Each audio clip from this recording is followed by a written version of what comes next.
You made a comment, though, Vivek, that I want to capture on, is that, you made plans, and a lot of times I hear, men make plans and God laughs, right? A lot of us had plans in the early part of 2020, okay? And we did not see a worldwide pandemic coming. Matter of fact, you guys are running for president, and if you take a look at George W. Bush, when he was campaigning in Iowa in 2000, nobody was asking about what's going to happen when 9/11 happens, but it happens. And now you get tested with the unexpected. Nobody was questioning President Trump in 2016. What are you going to do with a worldwide pandemic? But you get tested with the unexpected. So my question to the three of you is, what did we learn from COVID? And how can this audience trust you with our safety and with our freedom with the next unexpected crisis? Well, you can trust me because I've done it. And I stood up and did what was right.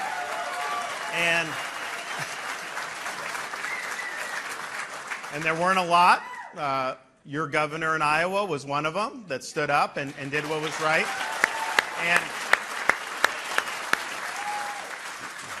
what bothers me is how wrong all these people were. All these agencies, the federal government, Fauci, on almost everything about this, about these lockdowns, masks, school closures, vax mandates, on and on down the line. They were wrong about these things.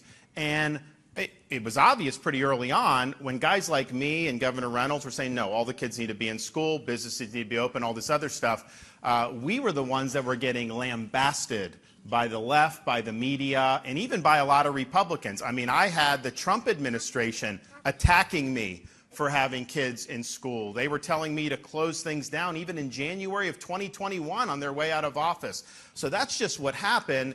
And you had to just stand strong for what you believed in. And I'll never forget, people like Fauci were trying to tell people not to go to church. So I had some local governments that were trying to not let people go to church. So I immediately did an executive order, said you have the right to worship, and government cannot infringe your right to worship. And it's very important that we do that.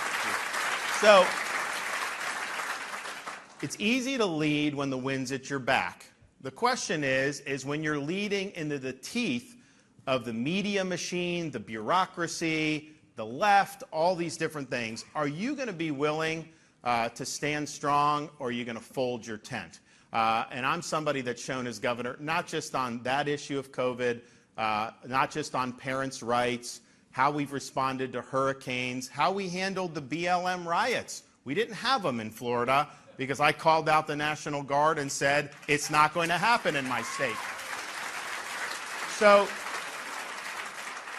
we've been able to handle these crises. Obviously, our state is doing as well as it's ever done in our history. But I can tell you what I can promise as president.